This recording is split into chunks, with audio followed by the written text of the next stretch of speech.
Di era digital, layanan kesehatan berkembang pesat melalui telemedicine. Telemedicine memungkinkan pelayanan medis dilakukan jarak jauh dengan memanfaatkan teknologi komunikasi. Dalam video ini, kita akan membahas dua aspek penting dalam penyelenggaraan telemedicine, yaitu etika dan hukum. 1. Etika telemedicine. Etika telemedicine bersumber dari prinsip biotika yang terdiri dari 4 aturan dasar. Beneficence. Tenaga kesehatan wajib memberikan manfaat dan melakukan kebaikan bagi pasien, non-maleficence. Tidak boleh melakukan tindakan yang membahayakan atau merugikan pasien, otonomi. Menghormati keputusan, kebebasan, dan pilihan pasien justas. Memberikan pelayanan yang adil, merata, dan tidak diskriminatif. Keempat prinsip ini menjadi fondasi moral untuk seluruh bentuk pelayanan kesehatan jarak jauh. 2. Hukum telemedicine. Pengaturan telemedicine di Indonesia tertuang dalam beberapa regulasi penting. A. Undang-Undang Nomor 17 Tahun 2023 tentang Kesehatan. Ini mengatur hak dan kewajiban setiap orang berhak hidup sehat, memperoleh layanan bermutu, dan menjaga kerahasiaan data pribadinya, wajib menjaga perilaku hidup sehat dan mengikuti ketentuan penanggulangan wabah, tanggung jawab pemerintah. Pemerintah pusat dan daerah bertanggung jawab menyediakan layanan kesehatan yang aman, bermutu, dan terjangkau, termasuk melalui telemedicine, penyelenggaraan layanan kesehatan.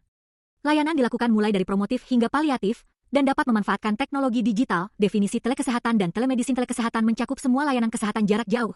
Telemedicine adalah layanan klinis jarak jauh yang dilakukan tenaga medis melalui teknologi komunikasi digital, integrasi sistem informasi kesehatan nasional.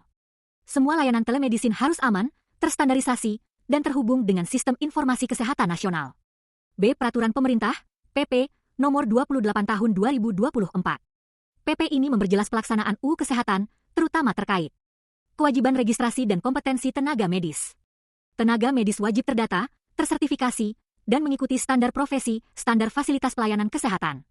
Fasilitas telemedicine harus memenuhi persyaratan SDM, sarana prasarana, dan peralatan yang memadai, ketentuan telemedicine. Meliputi konsultasi, edukasi, penilaian risiko, pendampingan ibu hamil risiko tinggi, penanganan komplikasi, hingga layanan kontrasepsi aplikasi telemedicine. Dapat menggunakan aplikasi resmi Kemenkes atau aplikasi mandiri yang telah terregistrasi. C. Etika dan hukum pelaksanaannya. Privasi dan keamanan data. Semua data medis wajib dilindungi dengan sistem keamanan kuat. Aturannya merujuk pada UU Perlindungan Data Pribadi 2022 Kualitas Layanan. Walaupun dilakukan jarak jauh, layanan harus sesuai standar medis dan terdokumentasi dengan baik kompetensi dokter. Hanya tenaga medis berizin dan terverifikasi yang boleh memberikan layanan telemedicine, informed consent. Pasien harus menerima penjelasan lengkap dan memberikan persetujuan sebelum pelayanan dilakukan, tanggung jawab hukum. Kesalahan diagnosis, pelanggaran kerahasiaan, atau ketidakpatuhan standar dapat berimplikasi pada sanksi hukum. D. Permenkes Nomor 20 Tahun 2019. Aturan ini menjelaskan tata cara penyelenggaraan telemedicine antar fasilitas kesehatan. Jenis layanan telemedicine Trara Ektelius telekonsultasi klinis layanan lain sesuai perkembangan teknologi Fashioncase pemberi dan peminta konsultasi rumah sakit atau fasilitas kesehatan yang memenuhi syarat wajib memiliki SDM kompeten, SOP, aplikasi terdaftar, dan dokumentasi lengkap. Registrasi dan pengawasan.